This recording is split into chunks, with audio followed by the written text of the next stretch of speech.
Bismillahirrahmanirrahim. Alhamdulillah wassalatu wassalamu ala Rasulillah wa ala alihi wa ashabihi wa mawalah, amma ba'du.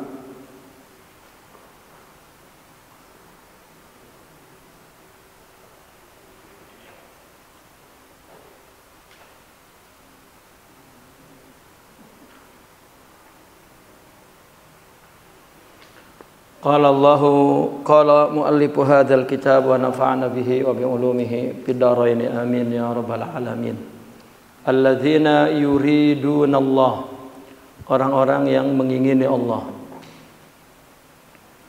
Qala Allah Ta'ala fi ba'dil kutub, man aradana aradna wa man arada minna a'tayna wa man ahabbana ahbabna wa man iktafa bina amma lana kunna lahu wa ma lana ala man talabani wajadani wa man talaba ghairi lam yajidni.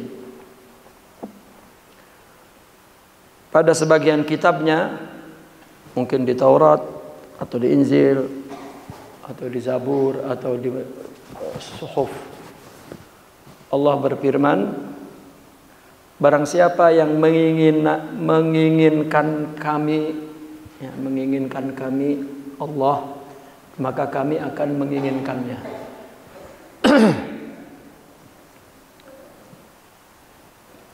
Barang siapa yang menghendaki kepada kami, man arada minna, barang siapa yang menghendaki apa yang ada pada kami, artinya keinginannya dari Allah, a'tainahu, maka kami akan memberikan kepadanya, memberikannya.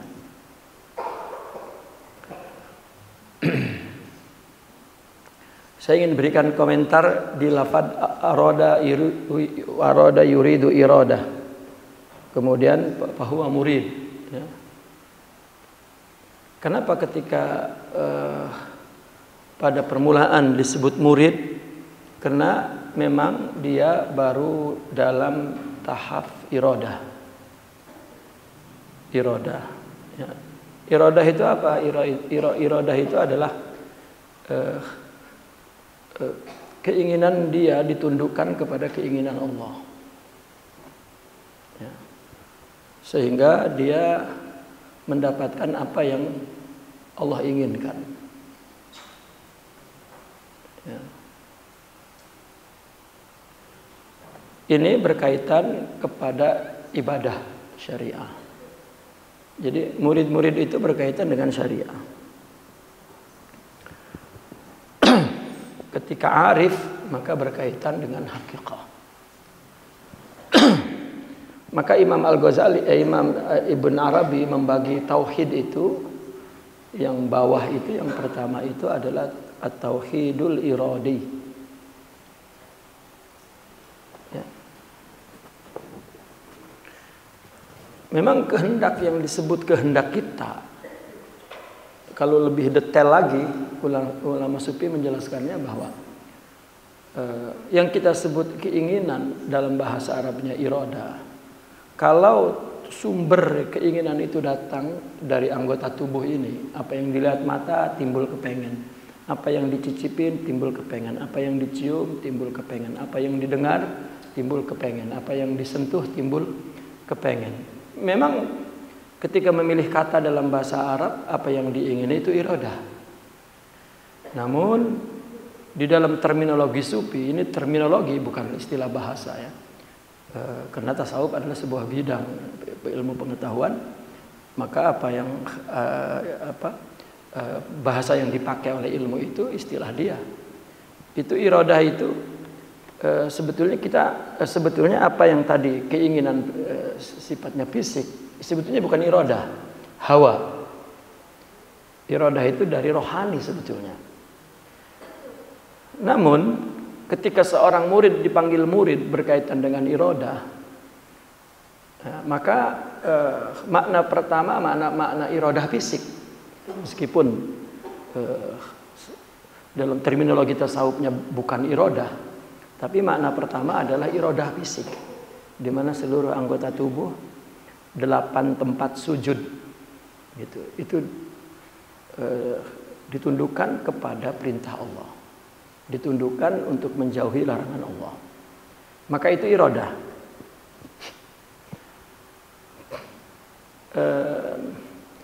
Sebetulnya semua orang melakukan itu. Ya, apakah itu juga disebut murid? Ya, tidak. Karena ini lagi-lagi terminologi gitu. Jadi keinginan anggota tubuh ini atau yang menjadi atau 8 anggota tubuh ditundukkan melaksanakan perintah Allah, menjauhi larangan Allah, melakukannya adalah untuk Allah. Itu definisi itu yang jamek mane, artinya yang komprehensif dan juga menghalang untuk keluar dari makna itu. Ya, itu definisi itu. Nah, sehingga kalimat murid ini bukan hanya menggunakan seluruh anggota tubuhnya, ditundukkan kepada perintah Allah sekaligus melakukannya untuk Allah, itu makna murid gitu. Bukan untuk siapa-siapa. Gitu. Maka man aradana aradna gitu. Barang siapa yang mengingini aku, maka aku mengingininya. Barang siapa yang mengingini apa yang ada padaku, aku akan memberikan kepada dia. Wa man ahabbana, barang siapa yang mencintai aku, ahbabna. Wa man iktafa bina, barang siapa yang merasa cukup dengan kami, amalana, apa yang ada pada kami, kata Allah, kunna lahu, maka kami akan ada untuknya. Wa malana, dan apa yang ada pada kami untuknya. Ya. Kunna lahu wa malana, maka kami akan ada untuknya. Ya. Karena kita merasa cukup dengan Allah. Ya.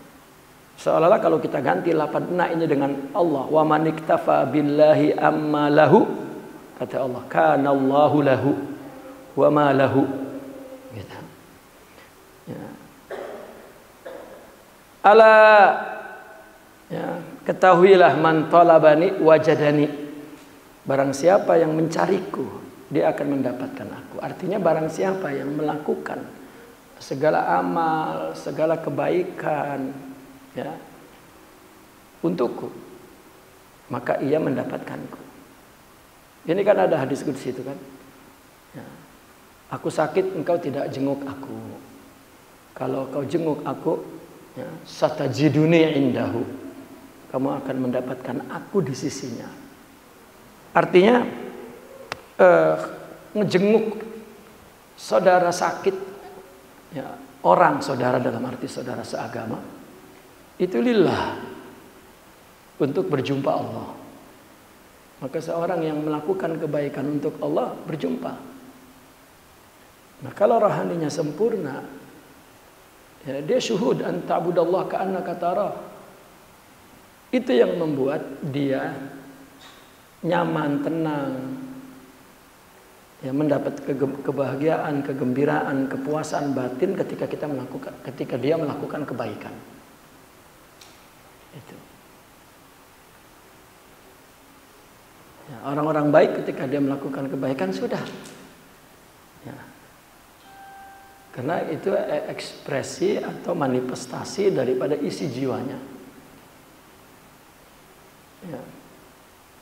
Makanya disebut cahaya. Sifat-sifat mulia itu di dalam diri manusia disebut cahaya. Yang namanya cahaya memancar terus. Pancarannya adalah perbuatan-perbuatan itu. Ya.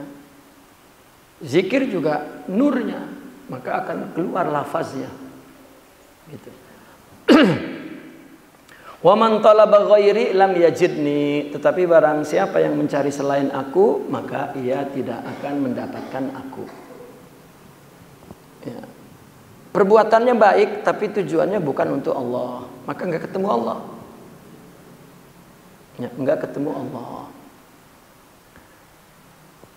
Nah, maka perasaannya selalu bahwa dia paling dekat sama Allah. Ya. Kalau orang merasa bahwa dirinya dekat dan seolah-olah sudah dekat, cukup dekat, gitu, enggak lagi terpikir merasa tidak sempurna, merasa berdosa, merasa lalai, merasa nggak ada perasaan itu, ya, maka itu adalah apa?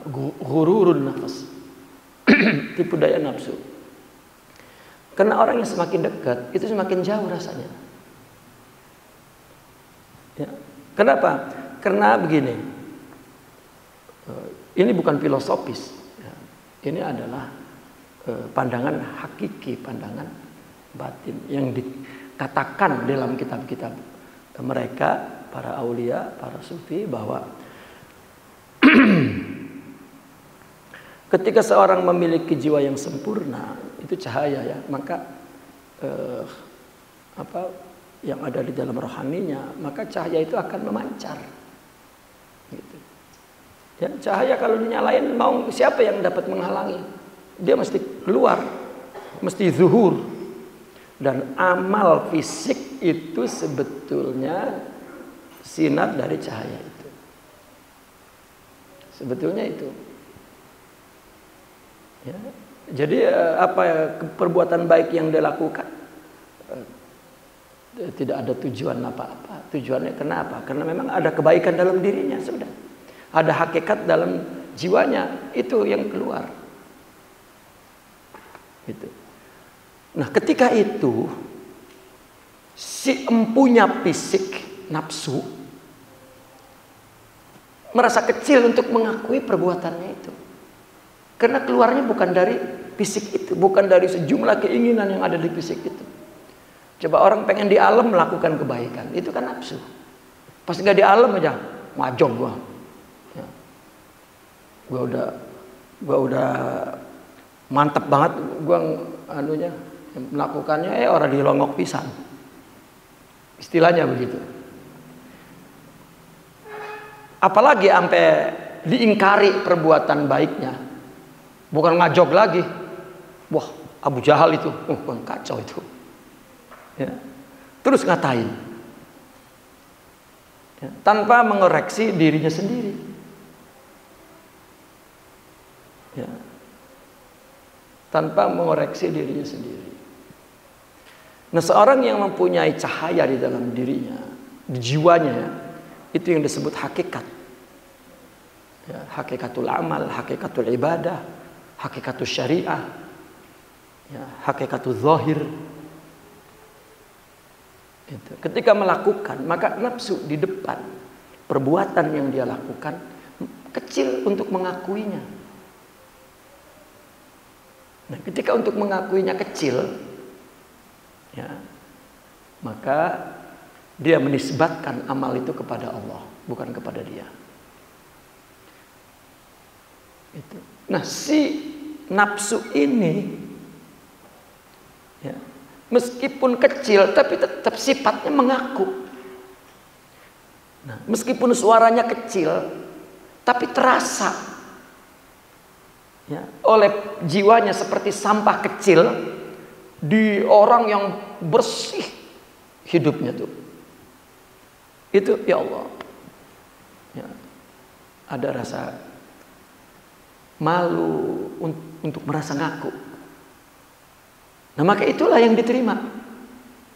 Malu untuk merasa ngaku, bahkan perasaan ngaku di dalam itu rasanya dosa, nggak sampai keluar ke mulut.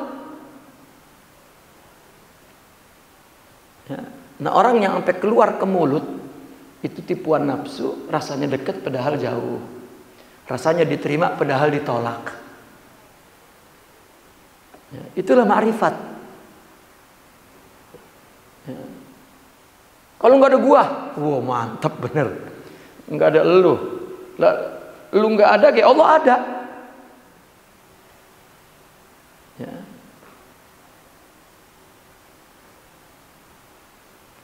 Sering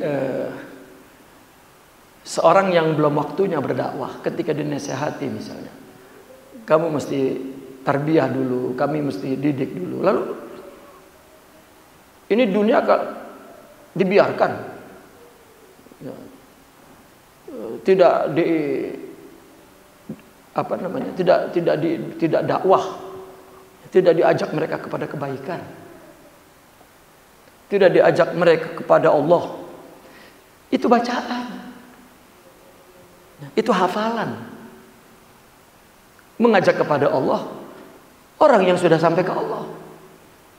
Kalau tidak akan mengajak kepada dirinya, mengajak kepada jamaahnya, mengajak kepada kelompoknya, mengajak kepada partainya, mengajak kepada pilihan presidennya.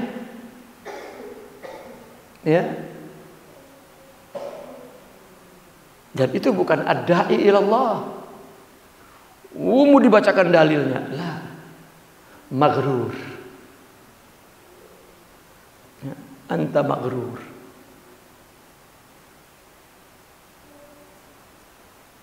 Ya. Itulah yang mengakui aku. Akuku, rumahku, biniku, anakku, mobilku, tanahku. Ya. Semuaku. Amalku, majelisku. Nah ini ya.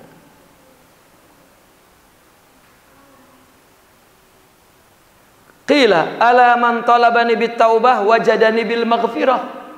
Siapa yang mencariku dengan taubat, maka dia akan mendapatkan aku dengan ampunan.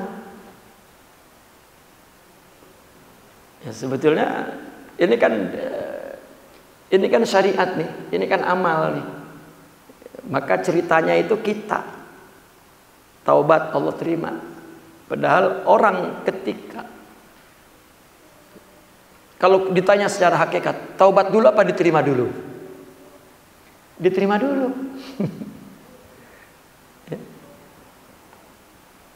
Secara hakikat diterima dulu. Maka Allah kirim taubat. Ya Allah cinta dulu, maka tumbuh perasaan cintanya kepada Allah. Sebetulnya begitu. Namun seseorang itu untuk menghargai apa pemberian Allah, maka dia mesti menunjukkan keperluan kepada apa yang akan Allah berikan itu kepadanya. Ya. Nanti jika makrifat, baru dia mengerti bahwa apa yang dilakukan permulaan dulu itu pun anugerah Allah. Bukan dia. Jasanya bukan dia. Ya. Itulah pentingnya kita memahami taujihat-taujihat, nasihat-nasihat para aulia itu, para sufiyin itu. Nah, orang dikira ngaji udah selesai. Ngaji kehidupan nggak selesai-selesai. Biar umur 90 tahun belum mengerti, belum tentu mengerti. Ya. Tentang hakikat itu. Wa man talabani bi syukrin ni'mah wajadani bi ziyadah. Barang siapa yang mencariku dengan mensyukurkan nikmat. Jadi bentuk syukur, bentuk taubat. Kalau itu kepada Allah, itu namanya orang yang mencari Allah. Kenapa di dalam tasawuf dikatakan orang bertarekat itu adalah orang yang mencari Allah, bukan cari dalam pikiran. Ya, bukan cari dalam renungan. Bukan, tapi perbuatan yang ditujukan untuk Allah itu mencari Allah, karena hanya perbuatan yang untuk Allah akan Allah balas dengan dirinya, bukan dengan apa yang ada pada dirinya, bukan dengan pahala, dengan sifat-sifat yang akan Allah sempurnakan, tajalikan, ya, yang akan Allah alirkan ke dalam jiwanya. Wa man talabani bid du'a'i wajadani bil ijabah. Barang siapa yang mencariku dengan doa, kan jelas banget tuh. Doa itu hanya merupakan ekspresi bentuk keperluan, ya, pertunjukan diri kita perlu kepada Allah. Kalau dengan doa mencarinya, maka dia akan mendapatkan aku bil ijabah. Wa man talabani bit tawakkuli wajadani bil kifayati. Barang siapa yang mencariku dengan tawakal, maka dia akan mendapati aku dengan kecukupan. Ya. Jadi sifat cukup itu tumbuh daripada sifat tawakal, bukan dari terpenuhinya semua materi. Tidak. Wa man talabani, barang siapa yang mencariku bil qurbati, ya, dengan kurbah. Artinya dia melakukan ibadah apapun kebaikan kepada siapapun sebagai pendekatan. maka akan mendapatkan aku bil mu'anasah, kemesraan. Wa man talabani bil mahabbati, barang siapa yang mencariku dengan cinta, wajadani bil waslati, maka dia akan mendapatkan aku dengan waslah. Ya, apa waslah itu? Pertemuan. Ya. Wa man talabani bil ishtiyaqi, barang siapa yang mencariku dengan kerinduan, wajadani bil liqa'i war ru'yati, maka dia akan mendapatkan aku dengan pertemuan dan melihat. Ya. Ya, waslah ini bukan sekedar pertemuan fisik, tetapi persambungan gitu. Ya. Wa qala ba'duhum, dan sebagian mereka berkata, man kana lillah kana Allahu lahu. Bukan pahala tuh. Barang siapa yang dia itu untuk Allah, artinya adanya dia untuk Allah, segala amalnya tentunya, maka kana Allahu lahu, maka adanya Allah untuk dia. Ayman kana fi amrillah kana Allahu fi amrih. Barang siapa dia ada dalam urusan Allah, maka Allah ada dalam urusannya. Ya. Kalau apa yang kita lakukan itu bukan urusan kita, urusan Allah, bukan amr kita, bukan sya'an kita, tetapi itu sya'nullah, maka kana Allahu bi amrih. Coba kita melakukan semua pekerjaan kita di rumah untuk suami. Jika itu untuk Allah, maka semua perbuatan kita ya, akan mendapatkan dari Allah. Bagian dari suami nggak dapetin apa-apa, ya, emang untuk dia. Ya. Ngelihat suami gak enak ya, udah rungsep aja ngelihat suami. Gitu. Tapi kalau ya, hatinya ingin Allah, ya, maka suami itu indah aja selama-lamanya. Wa man kana fi dzikrillahi kana Allahu fi dzikrihi. Barang siapa ya dia ada dalam mengingat Allah, maka Allah mengingatnya. Kalau dia lagi ingat Allah, itu Allah lagi ingat dia.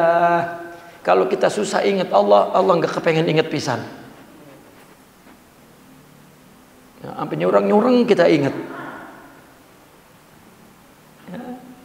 Man kana fi hubbillahi, barang siapa yang ada dalam cinta Allah, artinya apapun yang dia lakukan cintanya kepada Allah. Kana Allahu fi hubbihi, maka Allah ada dalam cintanya. Wa man kana fi mardatillah, barang siapa yang ada dalam ridha Allah, yakunillahu fi mardatihi, maka Allah ada dalam ridhonya. Salah ya Allah maafin. Ya, karena dia ridho apa yang Allah berikan. Ridho kepada apa tak yang Allah tentukan, maka Allah pun ridho terhadap segala kekurangan kita. Ya. Maka barang siapa ridho kepada pemberian ya, dari Allah yang sedikit, maka Allah juga ridho kepada amal kita yang sedikit dan penuh ketidaksempurnaan. Wa man ya'tasim billahi faqad hudiya ila siratim mustaqim. Barang siapa yang i'tisam, teguh kepada Allah, maka dia sedang ditunjukkan kepada jalan yang lurus.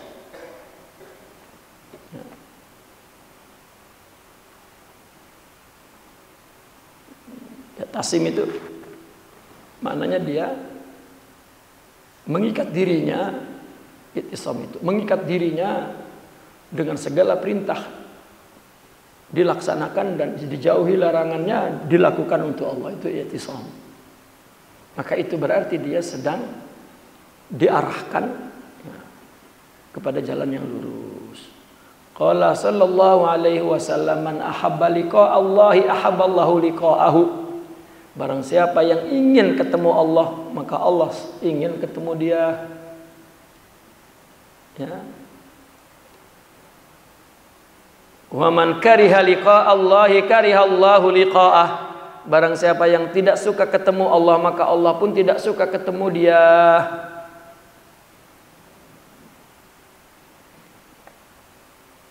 Inilah orang-orang yang berada dalam kata yuridullah, yang hanya Allah ya, yang dia inginkan.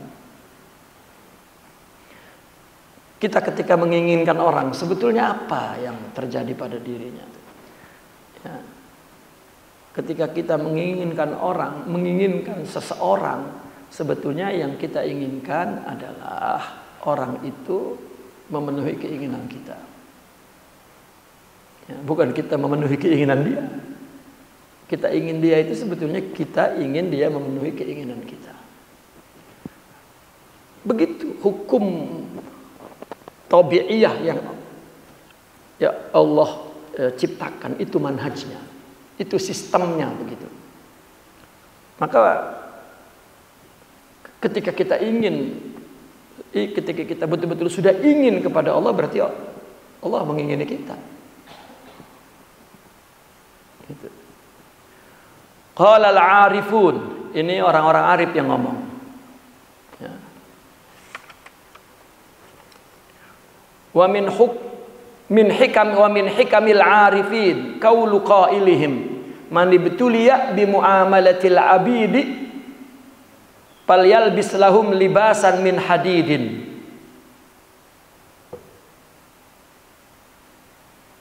Man ibtuliya bi muamalatil abid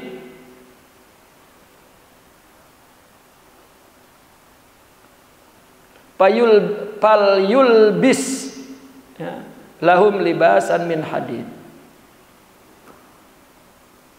Barang siapa yang diuji oleh Allah tentunya ya. Dengan apa diujinya? Dengan berinteraksi kepada hamba ya. Barang siapa yang mendapat ujian musibah ya, ujian, imtihan, cobaan. Di mana ya cobaan itu? Ketika dia melakukan interaksi kepada manusia ya. Kita menginginkan kepada Allah, tapi kehidupan manusia lebih kepada materialistik ya. Kepada materi, kepada kedudukan, kepada nama baik, kepada ya, maka Allah akan memakaikan ya, kepadanya baju dari besi ya. Falyulbis lahum libasan min hadid ya, maka Allah akan memakaikan kepadanya pakaian daripada besi ya. Wa man radiya minad dunya bil yasir faqad istaraha min syughlin katsir. Allah.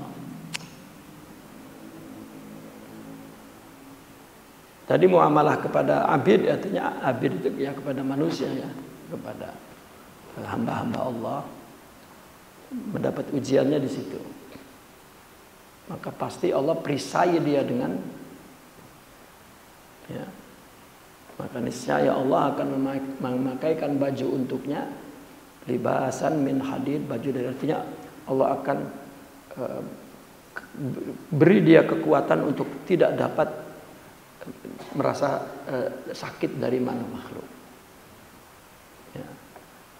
Karena sebetulnya orang jika sudah menjadi da'i ilallah, mengajak kepada Allah, itulah interaksi kepada hamba ya. Dia sudah tidak perlu, tidak, kalau dia memang ahlillah, maka tidak lagi merasa ada sakit dari sikap dan perilaku orang kepada dia. Mau itu semuanya pahala semua ya. Dan itulah konsekuensi dakwah. Orang jika mau berdakwah itu sudah memahami konsekuensinya, ditolak, dijauhkan, dan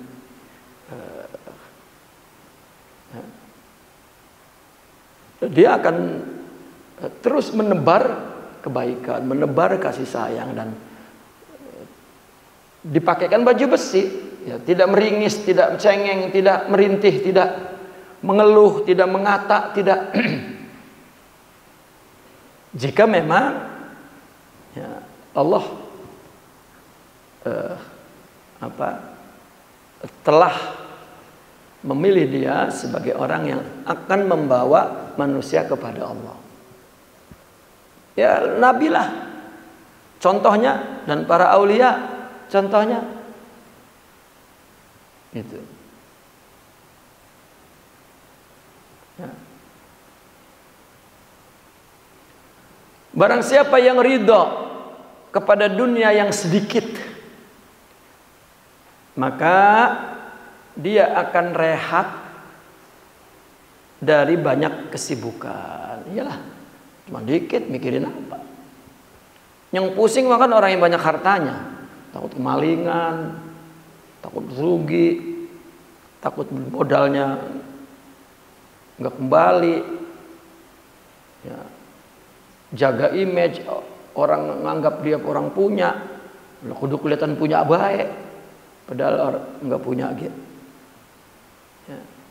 Tapi kalau ridho memang itu yang sedikit, maka dia nyaman, ya, tidak mempunyai banyak kesibukan dalam jiwa, dalam pikirannya. Waman asbaha 'ala dunya harisan asbaha minallahi ba'idan. Barang siapa yang ia menjadi haris kepada dunia itu, tamak. Haris itu orang yang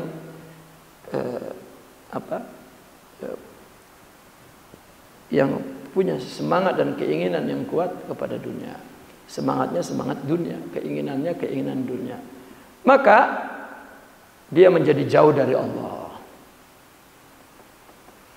Ya, dunia itu memang bagi orang sufi adalah segala sesuatu yang menjauhkanmu dari Allah. Orang melakukan kebaikan jika tujuannya bukan Allah, itu nilainya dunia. Ya. Maka orang-orang sufi mengatakan, ya, madrasah dunia, pondok pesantren dunia, murid dunia, sholat dunia, ya, segala kebaikan yang dilakukan dunia. Ya, apa saja yang membuat dia berpaling dari Allah, maka itu dunia. Ya. Artinya dunia itu ada ekspresi fisiknya, dunia. Maka kenapa orang sufi disebut ulama akhirat? Ya, karena akhirat artinya satu alam, ya, yang hidupnya malakutiyah, bukan ghaibiyah, bukan syahadah, ya, bukan mulkiyah. Maka ketika seseorang melakukannya dengan rohaninya, maka dia adalah ulama akhirat. Ya. Segala sesuatu yang ada di dunia itu dunia. Di akhirat sudah tidak ada salat 5 waktu, sudah ada tidak ada puasa Ramadan, tidak ada haji di Baitullah. Ya. Maka jika orang beriktimadnya kepada amal-amal yang zahir itu menunjukkan bahwa dia tidak berjalan menuju kepada Allah. Apalagi ngitung amalnya, dihitung banyak. Gue sembahyang 1 hari semalam 5 waktu, lah yang lain gak sama 5 waktu. Ya, sama jamaah-jamaahnya gue mah dari kecil sembahyang, emang orang lain. Ya. Untung masih sembahyang. Ya. Ada yang udah tamat, katanya gue udah tamat sembahyang, udah dapat ijazah, udah kagak sembahyang lagi. Dari kecil gue sembahyang. Lu mah baru sih, katanya gitu. Gue mau dari kecil. Gitu. Nah, orang merasa megah dengan dunia, begitu, bukan Allah. Itu bukan ulama akhirah. Ya. Maka yang dihitung adalah amal yang dia lakukan. Kalau semua amal yang masih ada di kelopak matanya dan dihitung terus, itu berarti amal belum pergi, belum diterima oleh Allah. Bagaimana menjadi orang yang tadi melihat bahwa ketika dia beramal baik, Nafsunya itu merasa kecil untuk mengakui. Istilahnya enggak sampai hati lah untuk ngakuin. Lah malu bukan punya kita, kan gitu. Itu perasaan itu tumbuh.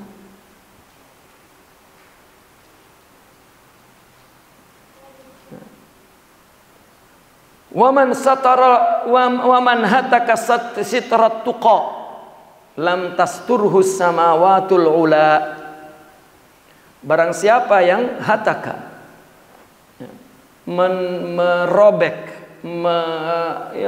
menerobos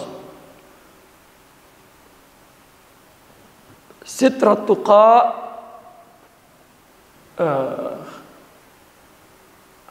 tutup ketakwaan. Ya. Artinya tuqa itu sifat takut, sifat taat, sifat tunduk kepada Allah. Robek sifat itu, sehingga dia melakukan kebaikan pun bukan takwa kepada Allah, bukan takut. Maka sampai langit yang paling tinggi juga tidak akan dapat menambalnya, menutupnya. Nggak bisa. Ya, maka seseorang itu mesti mula-mula yang dilakukannya, perjalanannya menuju kepada Allah, mula-mula itu takwa. Ya, takwa. Seorang beramal saja ya, kepada Allah tuh, tetapi tidak memperhatikan syariat Allah, itu tidak bertakwa. Orang yang bertakwa itu orang yang beramal sesuai dengan syariat Allah, ya, meninggalkan sesuai dengan syariat Allah. Itu belum, ya, pada permulaan sudah tergolong disebut takwa.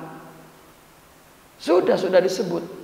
Orang yang melakukan ibadah kebaikan, takut dan karena taat tunduk kepada Allah, itu sudah masuk ke dalam kategori takwa. Meskipun dia belum layak digelarin muttaqin, tapi itu sudah perbuatan takwa. Apabila dia melakukan sesuai dengan syariah, bukan sesuai dengan apa? Utake dewek gitu. Udele dewek gitu, bukan sekehendak dia. Enggak mengikuti aturan syariah. Ya. Itu takwa namanya. Di atas takwa itu ada lagi yang lebih tinggi, itu istiqomah. Jadi perbuatan yang sudah sesuai dengan syariah, penuh dengan rasa takut, penuh dengan rasa tunduk, dan dilakukannya untuk Allah, baru itu naik ke level istiqomah. Ya. Apabila dia sudah mampu hidupnya dalam siratal mustaqim, tegak lurus, sehingga dia berada di maqam istiqomah itu, telah mendapatkan makna keistiqomahan yang sebenarnya. Artinya dia telah mendapatkan semua sifat-sifat kerohanian, itu istiqomah. Baru tumbuhlah sifat ubudiyahnya, tumbuhlah sifat kehambaannya. Jadi tahqiqul ubudiyah, meraih sifat-sifat kehambaan itu, ya, itu bahasa nasi tekstual syariat. Ubudiyah itu tahqiqul ubudiyah. Tapi kalau dalam bahasa tasawufnya adalah tajalli, ya, fana. Itu hamba itu adalah orang yang lebur kepada Allah, dianya tidak ada, itu kan hamba, ya. Orang hamba kan orang yang wujuduhu ka'adamihi inda sayyidihi, dia tidak merasa ada di samping tuannya.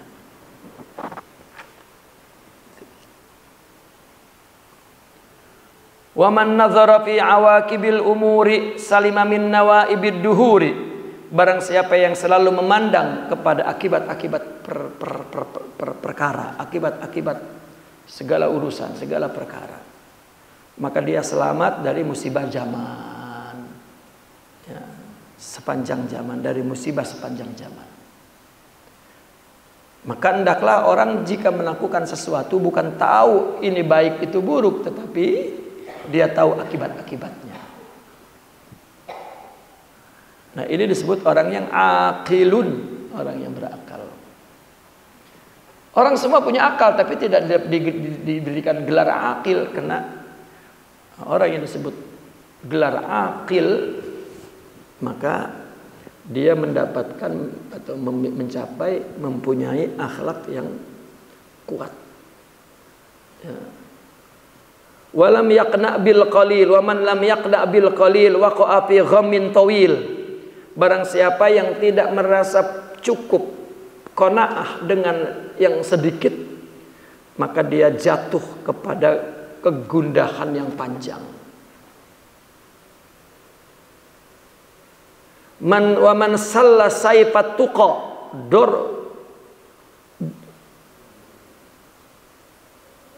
duriba bihi unqur rada. Nah.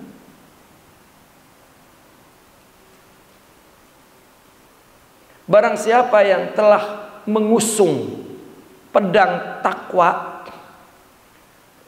daraba bihi unqur rada, daraba bihi unqur rada.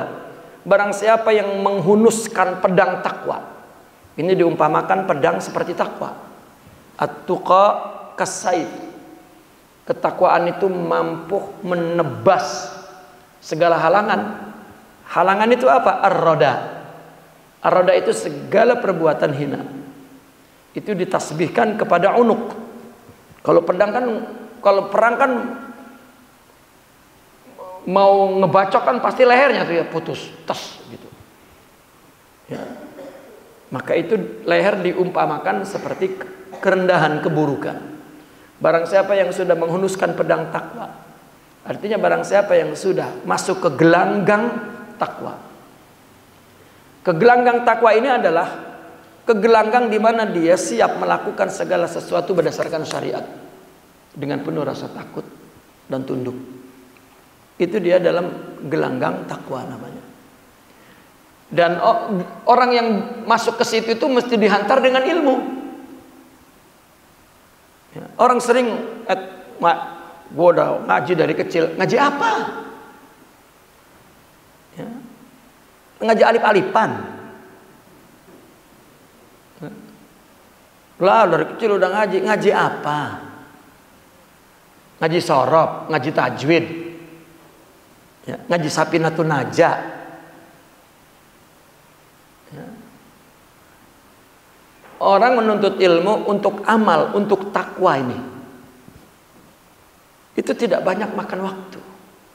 Tapi untuk meluruskan hati istiqomah, ya, itu menghabiskan waktu seumur hidup. Dan itu yang digelar pengajian, ya, oleh para duat ilallah. Ya. Disebut majalisul hikmah. Orang yang mengajarkan fiqhul hayah, fikih kehidupan. Ya, bukan ngaji ruku sujud. Ruku sujud saja belum benar. Coba ketika Al-Imam Syafi'i wafat, disolatkan di Masjid Amru Ibnul As di Mesir itu. Ya. Yang ke Mesir itu tahu, dari Masjid Amr bin As itu jalan ke sini, muter, baru dimakamkan di sini. Itu jauh jalan. Nah, dibelokan itu ada Masjid Sayyidatuna Aisyah.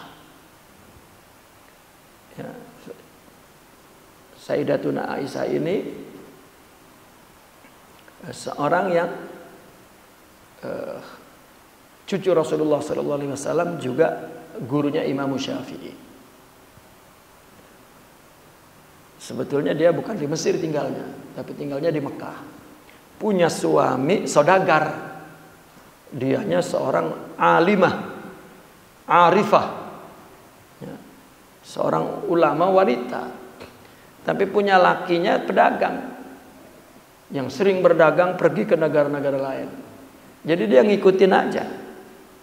Kalau sampai ke negeri itu, maka dia akan ngajar di situ. Suaminya dagang, dia ngajar. Suaminya datang, sudah. Itu kita membayangkan seimbang. Ustazah misalnya punya suami bisnismen, gitu. Tetap taat dan tetap dia menjadi ustazah, gitu. Enggak berubah menjadi kehidupan bisnismen. Karena bisnismen juga dulu sebetulnya yang dilakukan oleh para sahabat mengembangkan ekonomi di samping untuk ma'isyah, tapi mengembangkan sistem ekonomi Islam sebetulnya. Ada semangat itu. Ya. Orang Muslim sebetulnya melakukan apa saja. Di samping itu sebuah kewajiban dalam hidup untuk mencari kehidupan, tapi sebetulnya ada tanggung jawab lain. Melakukannya sesuai dengan syariah dan menunjukkan akhlak-akhlak mulia. Itu bukan asal beleduk, tidak. Kalau enggak dia ngapain? Apa bedanya dengan orang kafir? Ya.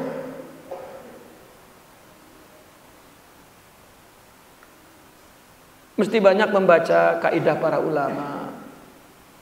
Ya, kaidah apanya? Kaidah akhlaknya, kaidah adabnya, kaidah hidupnya.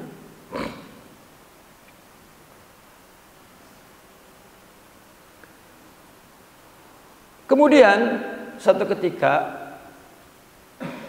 suaminya berdagang ke Mesir, maka tinggallah di Mesir. Lalu karena di Mesir itu sangat cinta kepada ahli bait dan dia tidak punya waktu, ya, betul-betul diperlukan oleh ahli Mesir, dan suaminya perlu pergi ke Ramallah, ke Palestina. Melihat istrinya ya, sangat diperlukan oleh masyarakat, akhirnya dia tinggal di Mesir. Dia bilang, aku ke Palestina, nanti aku pulang ke sini lagi, baru kita pulang ke Mekah. Ya. Akhirnya karena kelamaan di Mesir, begitu suaminya pulang dari Palestina, ya, begitu mau diajak pulang dan masyarakat ngedenger Sayyidatuna Aisyah itu mau diajak pulang, demonstrasi di depan rumahnya melarang, ya, Sayyidatuna Aisyah dilarang keluar dari Mesir karena kami memerlukannya. Oh, Sayyidah Nafisah, maaf salah, Sayyidah Nafisah. Nah, itu masjidnya masjid Sayyidatuna Aisyah, tetapi cerita ini cerita Sayyidatuna Nafisah. Ya. Jadi ada dua masjid, di depan Sayyidatuna Aisyah, di dalamnya masjid Sayyidatuna Nafisah. Nah, demonstrasi dihalang untuk tidak boleh pergi. Marahnya itu luar biasa Sayyidatuna Nafisah. Kenapa? Karena urusannya sama suami. Kamu menghalang saya untuk melakukan taat dan mengajak saya untuk durhaka kepada suami. Marahnya bukan main. Nah, ngelihat suaminya itu, istrinya tidak pernah marah seperti itu, dan dia marah besar. Sementara orang masyarakat itu nggak peduli mau marah mau apa, nggak peduli, maka suaminya yang mengalah. Kalau begitu engkau tetap di sini, aku pulang. Kenapa? Karena dari harta yang dia dapatkan hasil berdagang, ada kewajiban untuk memberi makan yatim piatu. Kudu pulang. Ya, aku punya kewajiban. Itu tidak. Ya, hak engkau di atas segala-galanya. Aku tetap akan pulang. Dibujuk oleh suaminya untuk ya, menetap di Mesir, tapi tidak mau. Ya. Kenapa? Karena orang itu beribadah itu kompetitif. Kalah dong gua. Lu sampai ngalah kayak gitu.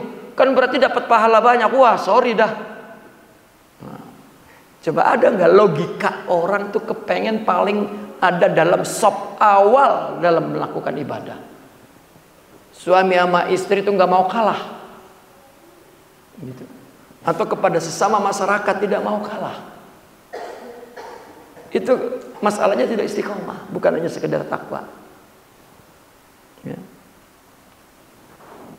Akhirnya karena memang sama sekali tidak bisa keluar dan suaminya terus membujuk, Sayyidatuna Nafisah berkata, kalau begitu aku setuju tinggal di sini, tapi aku minta syarat. Dan nulis surat tuh, ya, kepada sepupunya di Yaman. Berikan surat ini kepada pamanku.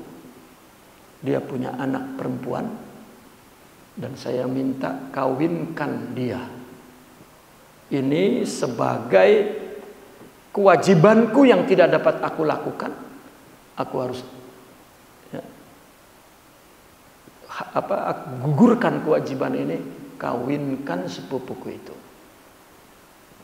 Beres nggak tuh urusan tuh, Bang Kayu? Aduh,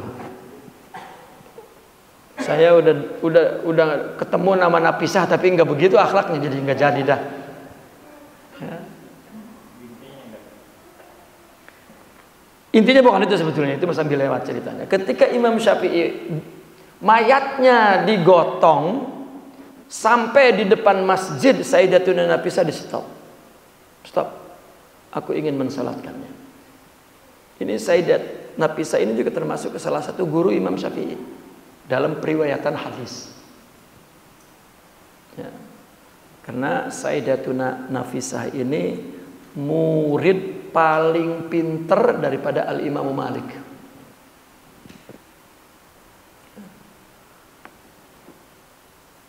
Di stop oleh dia, letak di dalam masjid aku, biarkan aku mensalatkannya. Ketahuilah bahwa ini adalah orang yang wudunya paling baik.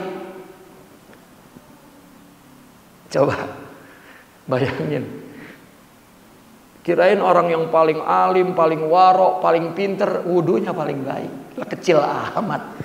Imam cuman di ponten wudunya paling baik. Kalau di Imam Syafi'i cuma di ponten orang yang wudunya paling baik, wudu kita wudu apa ini? Ya. Itulah mereka yang melakukan ibadah ini bukan hanya predikat takwa, tapi predikat sudah sampai melewati istiqomah dan tahqiqul ubudiyah. Ya. Ulama fuqaha menerjemahkan ucapan ini karena wudu Imam Syafi'i saja yang ada kupingnya, yang lain mah nggak ada kupingnya. Yang lain makan ketika muka, ya, kemudian tangan ketika mengusap kepala itu ya, seperti ini aja, cilupin air digitukan, sudah. Ketika muka udah sama kuping, nggak ada kuping sendiri. Yang punya kuping sendiri cuman mazhab Syafi'i. Ya. Sebetulnya ini pikir sebetulnya. Seorang itu nggak boleh melulu mazhab Syafi'i, nggak boleh. Ya sekali-kali kita wudu, ya wudunya yang lain gitu, atau wudu yang kan ada ibadah-ibadah yang menjadi pembicaraan orang sufi ijtihad, ada bagian yang diijtihadkan, ada mengikuti bukan ijtihad tetapi ittiba, mengikuti Nabi. Ada wudu yang mengikuti Nabi. Ya. Contoh begini, ngusap kepala itu yang dilakukan oleh Nabi itu apa? Kebanyakan Nabi mengusapnya itu ya, ketika mengambil air maka diletak di sini, terus ini diusapkan ke belakang. Set. Lalu dikedepankan lagi. Kebanyakannya begitu. Namun dibahas apakah kudu begini? Bagaimana kalau ada sorbannya? Bagaimana kalau ada betelnya? Bagaimana? Ya karena yang disentuh adalah kepala, lihat ayat Al-Qurannya. Maka ya, B, lihat di situ ada B. Sebetulnya nggak perlu ada B, tapi ada B di situ, huruf ba. berarti maknanya sedikit juga boleh. Itu ijtihad. Jangan romannya ijtihad, ibadahnya di situ. Tidak ada yang lebih afdal adalah ittiba, mengikuti Nabi. Begitu juga sedekah, begitu juga ya, semua perbuatan ada yang sanadnya sampai kepada kita. Namun ketika digelar di dalam kitab ijtihad fikih, maka ini termasuk ke dalam kategori makna ini. Gitu. Nah, maka jangan begitu melulu, gitu. Sekali-kali begini. Ya. Ya, sebetulnya begitu. Karena itu dianggap tasaddud. Kalau itu mulu itu dianggap tasaddud hukumnya sebetulnya. Tapi kenapa di fikih tidak dibicarakan? Fikih malah lagi nerapin hukum prak. Tanya kepada ahli amal. Ya. Nah, di dalam buku orang sufi ketika membahas tentang fikih itu bicara tentang amal. Tidak bicara tentang peletakan hukum, pengkategorian hukum-hukum. Nah, orang berhenti itu punya ilmu, berhenti dia mengamalkan ilmunya tetapi tidak mendapat pendidikan amal, tarbiyah amal itu. Jadi tidak tahu sebetulnya amal yang dilakukan oleh Rasulullah itu seperti apa. Karena mereka orang-orang sufi adalah orang yang gila Rasulullah. Katakan begitu. Ya. Wa man kana masruran, barang siapa yang gembira, lam yazal maghruran, maka senantiasa dia terpedaya. Innallaha la yuhibbul musrifin misalnya. Ya, innallaha la yuhibbul farihin. Allah tidak suka dengan orang yang gembira.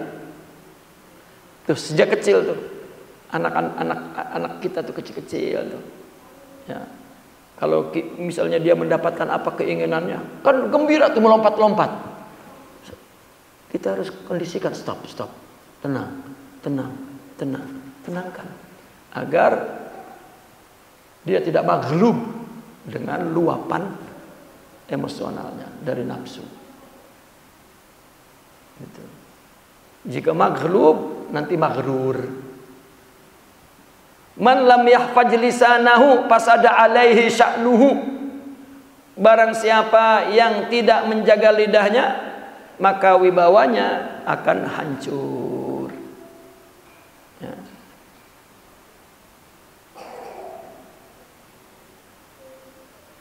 Ya, itu sebab Nabi mengatakan seorang yang muslim adalah orang yang mansalimal muslimuna min lisanihi wa yadihi. Jika dia seorang muslim, maka orang muslim di sekitarnya merasa aman, nyaman, tidak takut dengan lidahnya. Ya.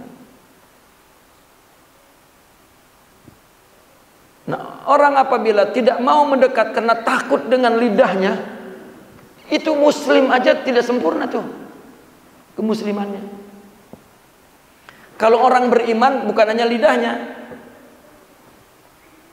ya, selamat orang itu dari lidahnya, bahkan amwaluhum wa arwahuhum, rohnya, nyawanya dan hartanya juga aman bagi orang mukmin.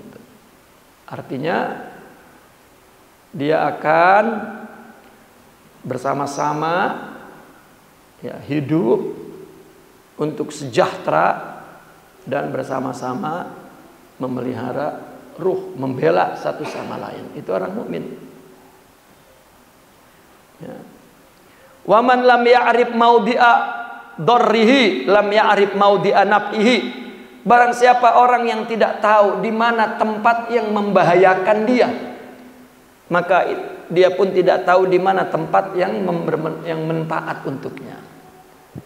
Orang kalau nggak tahu bahwa itu bahaya, ya, bahwa yang dia ucapkan itu bahaya, yang dia lakukan itu bahaya, itu sebab dia tidak akan tahu ya, di mana tempat yang berguna, yang bermanfaat untuknya.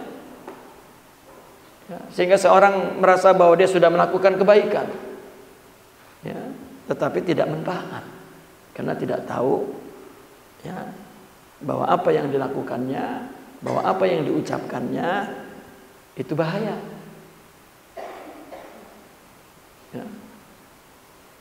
Coba orang ada yang ngomong begini, dia misalnya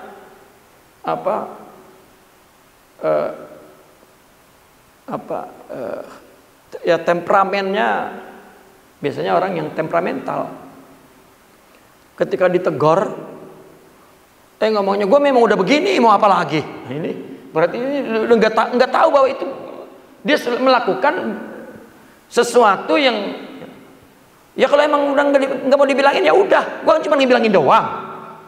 Lah orang nggak mau dinasehatin, itu orang nggak tahu bahwa dia nggak bermanfaat, karena nggak tahu juga bahwa apa yang dilakukannya bahaya. Ya, itu contoh kecil, itu kecil aja itu persoalannya. Tapi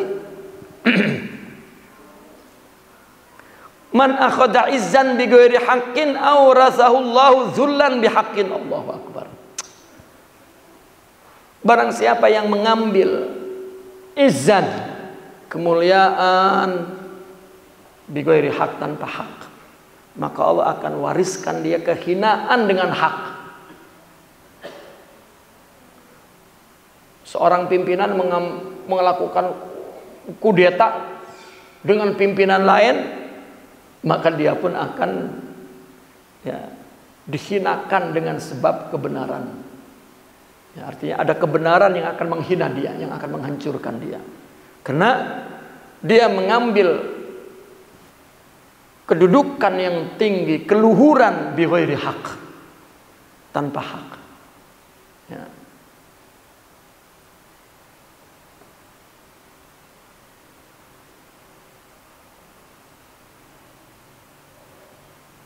Dan sering terjadi di zaman sejarah Umarok, ya, sejarah para amir, para pimpinan negara di sepanjang negara Islam. Itu meracun raja yang ada, lalu dia berdiri. Ini juga akan ditumbangkan dengan kebenaran. Ya, karena dia mengambil izzan itu bi ghairi haqqin, ya, tidak dengan cara yang benar. Sama dengan idza wusidal amru li ghairi ahlihi fantadhiris sa'ah.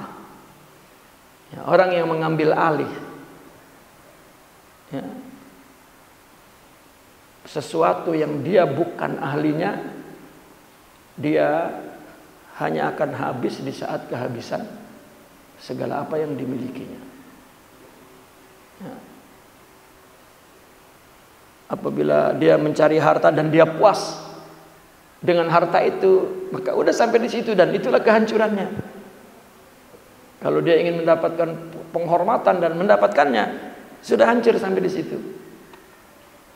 Ya, ini namanya dikuasakan sesuatu itu bukan kepada ahlinya. Man dayya ayyama hirsih nadima ayyama hasadih. Barang siapa yang menyia-nyiakan di waktu menanam, membajak, maka dia menyesal di hari panennya. Masa belajar malas, ya, besok mau ujian saya kagak baca bukunya, ya hasilnya nggak tahu apa-apa. Ya, tahu-tahu lulus aja dapat syahada. Ya. Maka orang-orang yang bijak itu mengatakan bahwa ijazah itu cuman tanda bahwa dia belajar, tanda bahwa dia lulus sekolah, bukan tanda bahwa dia belajar, bukan tanda bahwa dia mengembangkan intelektualnya. Ya, bahwa tanda bahwa dia berpikir. Sampai orang jadi guru pun udah nggak ada pikirannya, udah nggak ada intelektualnya. Ya.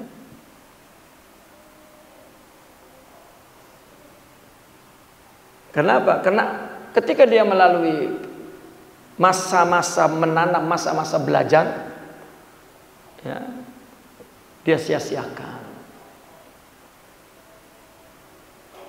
Orang yang dulunya nuntut ilmunya aja itu 24 jam dia baca tuh, masih di akhir nanti masih merasa bahwa dia kurang serius, masih merasa main-main, masih merasa banyak waktu yang kosong, apalagi yang main-main. Ya. Orang ngaji di pondoknya tidur mulu. Ya. Maka dia nyesal, tapi nanti nyeselnya satu ketika nyesel. Ya. Begitu mau waktu manen, waktu ngasih, waktu lah kagak ada ilmu. Wa man tawakkala ala ghairillahi yu'adzibuhu Allahu bihi. Allahu akbar. Barang siapa yang tawakalnya kepada selain Allah, Allah akan siksa dia. Ya, dengan tawakal kepada selain Allah itu. Ya, tawakal itu kepada Allah, bukan kepada selain Allah. Ya, tawakal itu dari wakala sebetulnya, menjadikan wakil. Ya, itu Allah saja. Karena Allah lebih tahu tentang diri kita hatta daripada kita sendiri. Apalagi orang lain.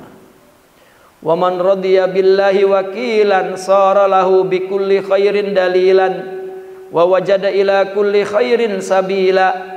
Barang siapa yang ridho kepada Allah sebagai wakil, berarti tawakal tuh, maka Allah menjadi dalil untuknya kepada segala kebaikan. Allah yang akan membimbing dia, ya, nemenin dia, ya, untuk sampai kepada segala kebaikan. Dan bukan hanya itu, bahkan dia mendapatkan kepada segala kebaikan itu jalannya. Ada aja jalannya. Ya. Orang yang misalnya dia ridho kepada Allah sebagai wakil, saya melakukan ini, Allah saja wakilnya. Sudah satu ketika Allah kasih jalannya. Gitu.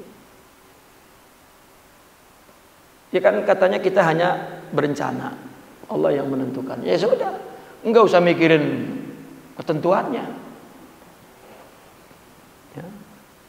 Rencana rupanya gagal, ya udah, gagal doang. Ya, itu namanya orang yang tawakal. Orang yang ridho kepada Allah sebagai wakil. Wa man 'arafa halawatan najwa la yajidu mararatal balwa. Allahu akbar. Barang siapa yang telah mengetahui manisnya bisikan Tuhan, maka dia tidak akan merasakan pahitnya segala musibah, balwa, ujian, ya. Kalau udah merasakan manisnya bisikan, dan bisikan itu ya, hanya disampaikan oleh Allah kepada telinga batin, bukan telinga ini, bukan telinga debleng ini, bukan, tapi telinga batin. Sifat, ya, sifat mendengar batin, sifat melihat batin, sifat bicara batin. Gitu. Kan anggota tubuh yang ada fisiknya, yang ada kerangkanya, bentuknya secara fisik, sebetulnya itu tempat berdiri sifat yang ada di dalam batin itu.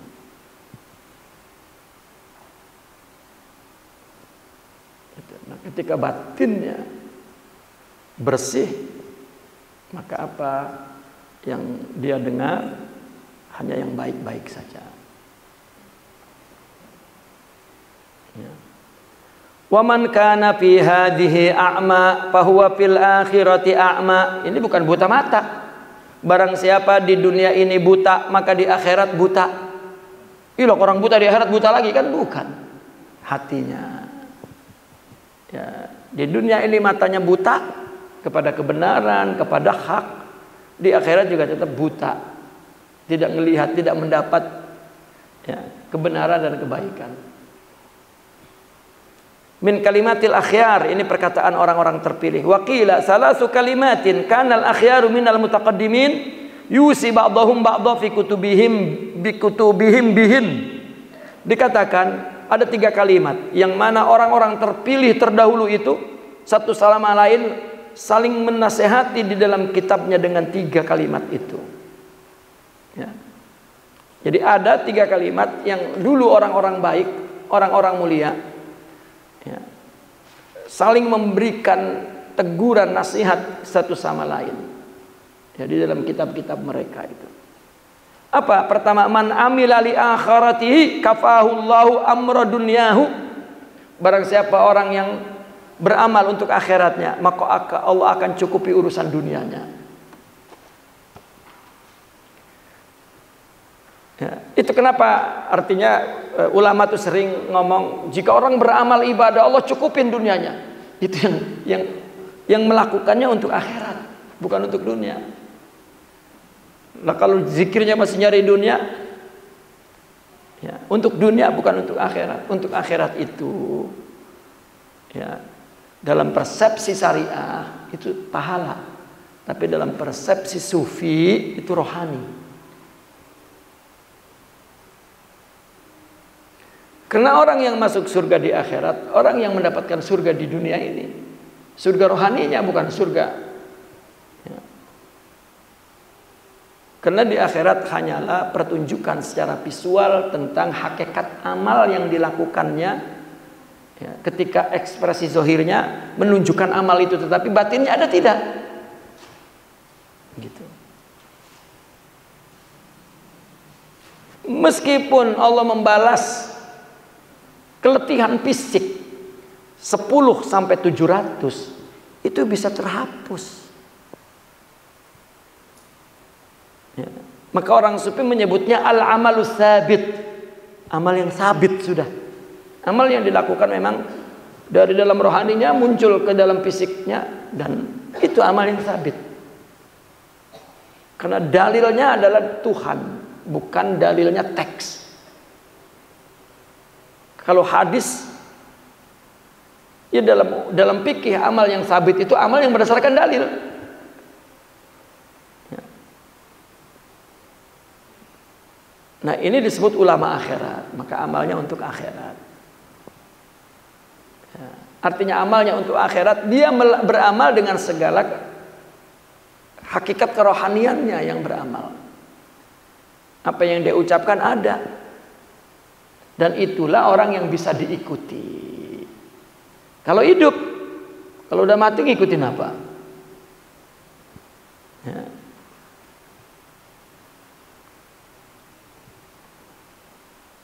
Waman aslaha sariratahu aslahallahu ala niyatahu. Barang siapa yang dia artinya berbuat kesolehan di saat dia tersembunyi, gitu, maka Allah juga akan melakukan kebaikan, ya, kepada alaniyahnya, kepada di tempat yang terbuka ramai.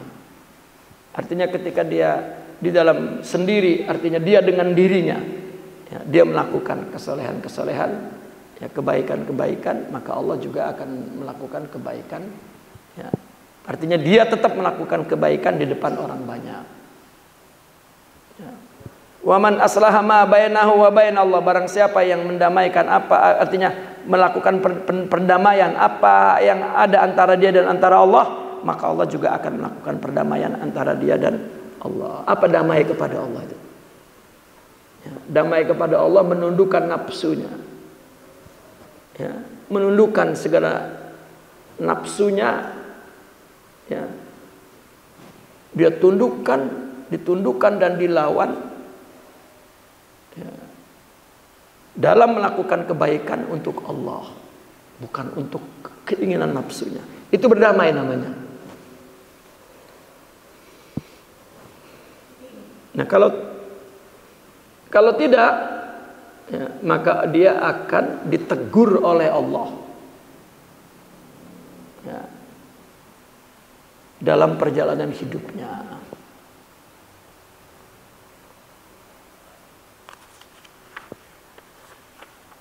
syi'run idza sirru wal i'lanu fil mu'minina stawa ra'al izza fid daraini wastajabas sana. Allah. Apabila orang sirnya dan iklannya, artinya dia dalam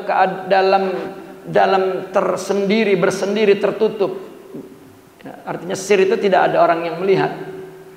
Dan iklan apa yang dilihat oleh orang, artinya di dalam hatinya ketika dia mengungkapkan keperbuatan dalam bentuk zahir yang dilihat oleh orang itu sama, maka dia akan melihat kemuliaan di dunia dan di akhirat, dan dia berhak mendapat pujian dari Allah. Ya.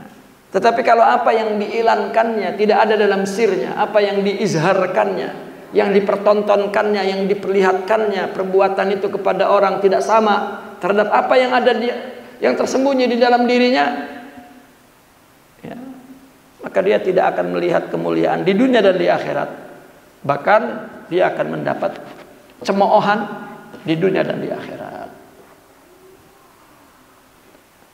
Wa in khalafal i'lanu sirran fama lahu ala fi'lihi fadlun siwal kaddi wal ana.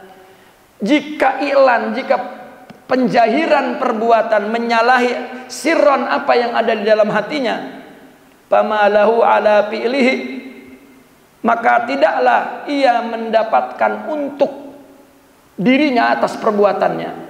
Artinya tidak mendapatkan balasan atas perbuatannya itu. Enggak padlun ya. Wa fama lahu padlun ala fi'lihi, maka dia tidak mendapatkan padl, karunia atas perbuatannya, siwa selain apa? Capek dan letih. Orang yang melakukan kebaikan, menjahirkan kebaikan, tidak ada di batinnya, maka apa cirinya? Capek. Ya. Ngeluh, capek, letih, anak, itu pertanda bahwa dia berbuat baik, nggak ada hakikat batinnya. Nah sekarang orang wadon suruh ngelayanin laki yang dia kagak demen. Kan dia namanya mengiklankan, menjahirkan berbuat baik. Masakin dia, nyuguhin dia, ya, mijitin dia, dianya enak jeleh, udah muntah uger kagak demen pisan. Capek nggak melakukan itu? Wah, ilah ilallah, capek bener. Umpamanya begitu. Kenapa kita berbuat baik capek? Karena nggak ada hakikat amal itu dalam diri. Coba Nabi berkata kepada Bilal, arihna ya Bilal bis shalah. Istirahatkan saya dengan salat, karena rohani itu amalnya ibadah. Ketika dia bekerja ibadah, lalu waktu sholat ibadah, itu semuanya kelihatan. Orang bekerja itu ibadah. Nah habis pulang kerja, ada ngaji loh, tetap ngaji. Karena itu ibadah, ada kerehatan. Karena apa yang dilakukannya oleh rohani. Kalau enggak capek, gua mulu, ya gitu.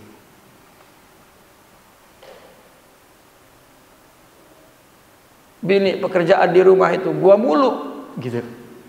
Nah, kalau itu adalah bukan iklan saja tanpa sir, tapi iklan wasir, ya maka nggak ada itu. Gimana ya? Bisa nggak duren itu disumbat supaya baunya nggak keluar? Nah, orang yang punya sifat dermawan nggak memberi sakit. Orang yang punya sabar tidak ada musibah, sakit. Ya, istilahnya begitu. Nah, ketika ada musibah, oh, suasana hal. Ya, maka itu yang diisyaratkan dalam perkataan Allah.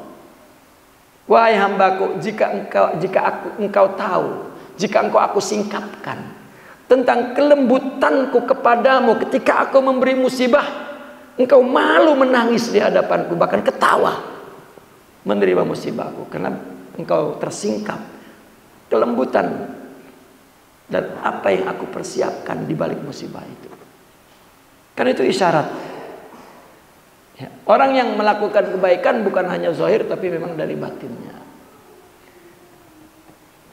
Akhar man i'taza bil maula fadzaka jalilu wa man rama izzan min siwahu dzalilu. Barang siapa yang merasa izzah dengan Allah, ya, maka dia adalah jalil.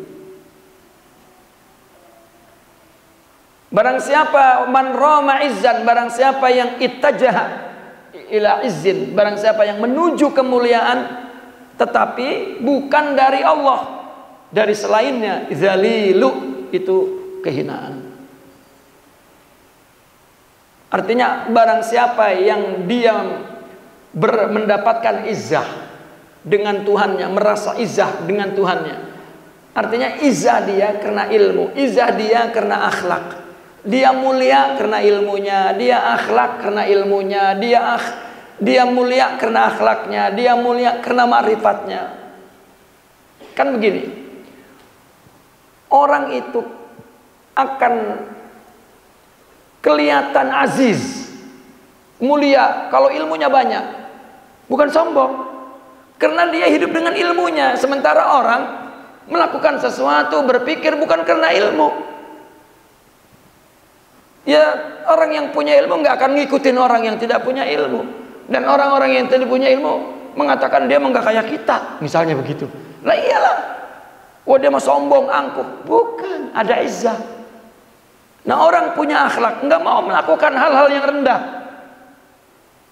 bersama mereka yang misalnya yang tidak punya akhlak. Lalu orang-orang yang dia mah nggak mau buang-buang waktu sama kita di sini ngobrol ngarol ngidul, ya karena nggak ada akhlaknya. Dia mau sombong, izzah. Nah, itu izzah dengan Allah namanya. Nah, orang yang izzahnya dengan Allah maka dia jalil. Ya. Jalil itu orang yang kelihatan berwibawa. Tetapi orang yang menuju izzah bukan dengan Allah tapi dari selain Allah, ingin mulia tanpa ilmu, ingin mulia tanpa makrifat, ingin mulia tanpa akhlak, maka apa yang didapatkan? Zalilun, kehinaan. Falau anna nafsan man yaroha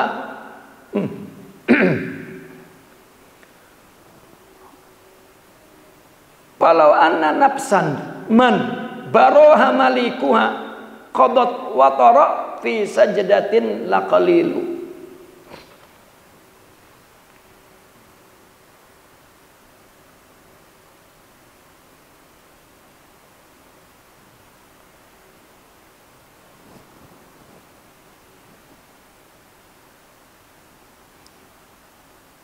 Apa baroha itu?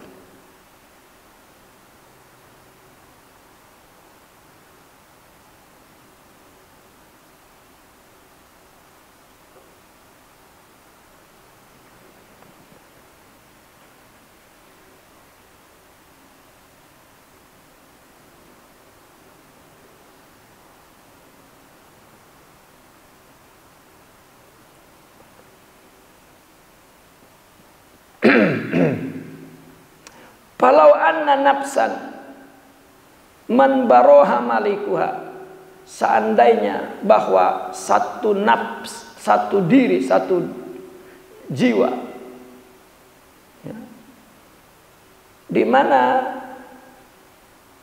maliknya, ya, pemilik jiwa itu baroha, membebaskannya, ya, membebaskannya. Qadot watoran, maka dia penuhi keinginannya, pisajadatin, di dalam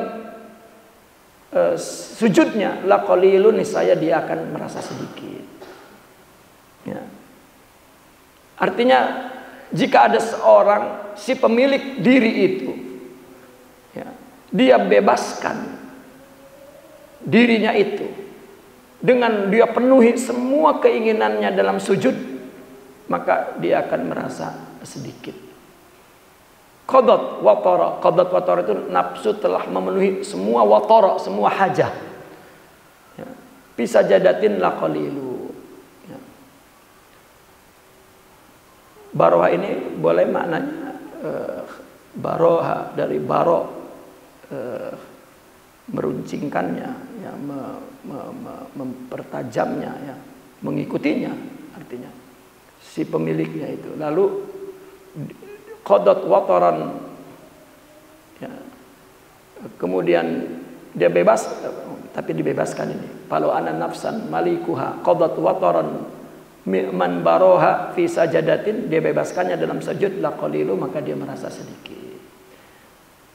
Ya, artinya semua musibah, semua siak itu, semua kesusahan, semua kesulitan, semua ujian, semua, ya, yang dia rasa itu berat besar dalam hidupnya, ketika semua itu ada dalam sujudnya kepada Allah, maka semuanya akan sedikit, kecil. Ya, kenapa mereka dulu para aulia itu berjuang penuh dengan ketakutan? Ya, takut kepada penguasa yang zalim, misalnya takut kepada orang-orang secara individu yang, ya, setiap saat mungkin dia terancam, gitu. Ya. Namun kenapa terus dia lakukan? Ada sholat itu, ketika dia sujud hilang semua. Timbul lagi keinginan, ketika dia sujud timbul lagi keberanian, timbul kepasrahan, timbul. Nah, kalau tidak ada sajdah, ya, maka ketakutannya, kegundahannya, ya, kesedihannya dia akan merasa banyak. Ya, naqifuna walhamdulillah, al-Fatihah.